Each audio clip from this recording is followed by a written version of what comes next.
There comes a time in the development of the occult student when he understands one of the great secrets of the initiates, and that is that every sacred thing outside of himself stands for some organ or function within himself. This is, of course, true in the case of the Great Pyramid, except that this particular pile of stones, said by many to be the oldest building on the surface of the earth, is the great symbol of composite man. In other words, it stands for man as a unit. Let us first consider the pyramid simply from the exterior standpoint. When we first look at it in the distance, it seems to be one great stone, but as we come close, we see that it is made of thousands of smaller stones, each one carefully fitted into place.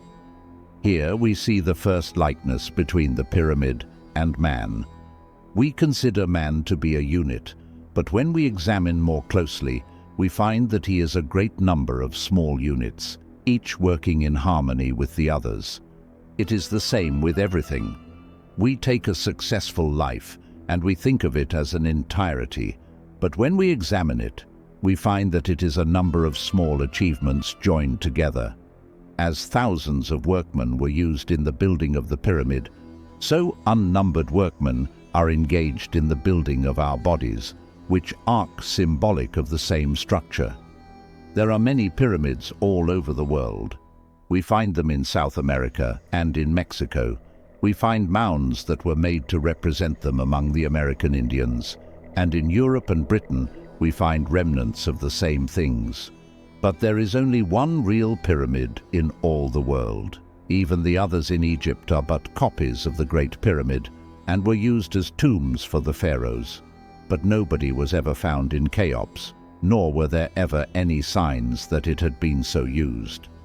Now let us continue our analogy between the pyramid and man.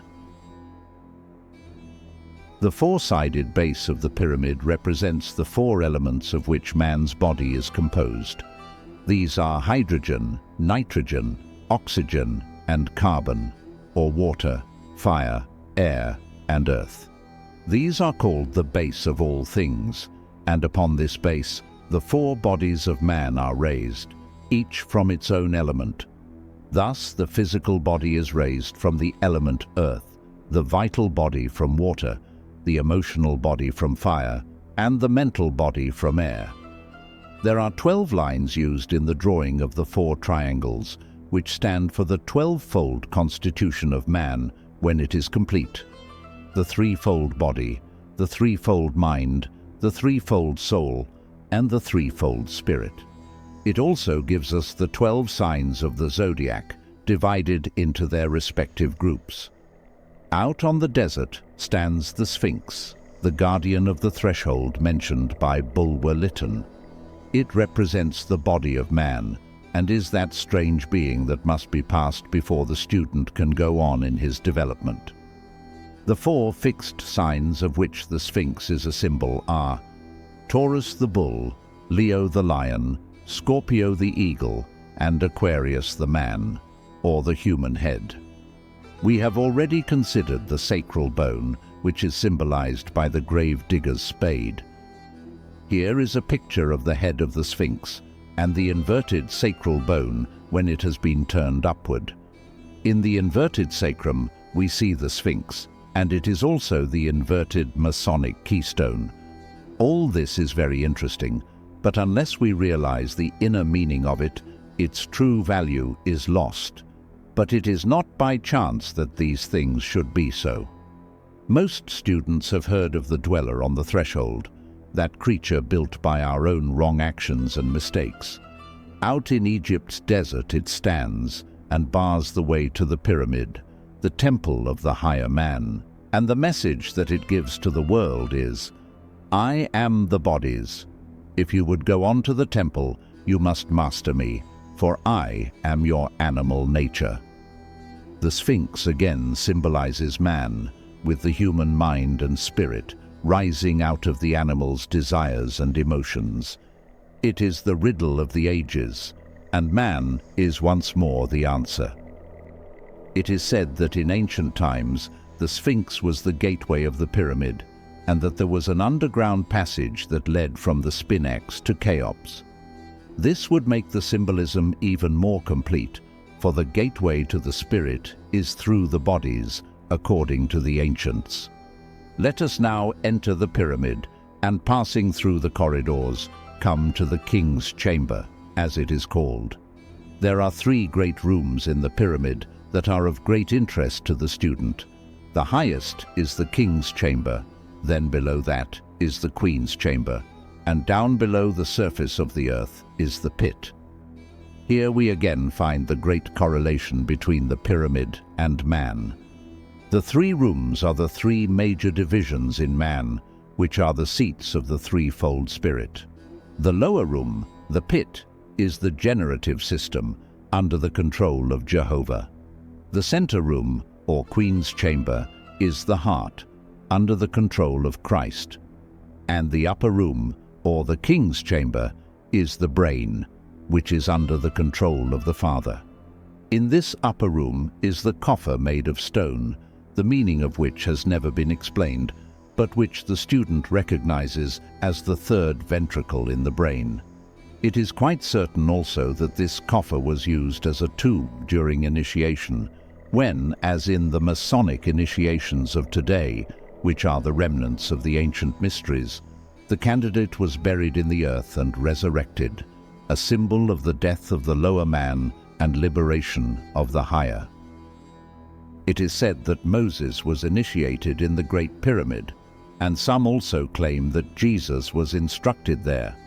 Be that as it may, we know that for thousands of years, since the time it was built by the Atlanteans, it has been the greatest temple of initiation in the world. It seems also that its work is not yet done, for it is still a mute teacher of the mysteries of creation. It is said by many to be the original Solomon's temple, but this we know is not true. For while it may be the first and original material temple, the true temple of Solomon is the universe, the solar man's temple, which is slowly being rebuilt in man as the temple of the soul of man.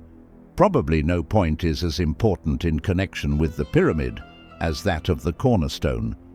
On the very top of the Great Pyramid is a comparatively flat place, about 30 feet square. In other words, the true stone, which is the head of all the corners, is missing. If we look at the reverse side of the United States seal, we find again the pyramid from which the top is separated. Omar Khayyam, the Persian poet, gives us the secret of the keystone when he says, "From my base metal shall be filed a key, which shall unlock the door he howls without." The importance of the capstone is better understood when we see that it completes all of the triangles at once, and without it, not one of them is complete. This stone is the spirit in man, which fell from its high estate and has been lost beneath the rubbish of the lower man. This is the true capstone that is now hidden in the pit of man's temple, and which he must exhume and place again as the true crown of his spiritual pyramid. He can do this only when he calls the thousands of workmen within himself and binds them to the service of the higher man. There must be no traitors to murder the builder this time. And Lucifer, the one rejected by man as the devil, is the one who must, through the planet Mars, send man the dynamic energy that man himself must transmute from the fire of passion to the flame of spirit. He then must take the tools of the craft and cut and polish his own being into the capstone of the universal temple.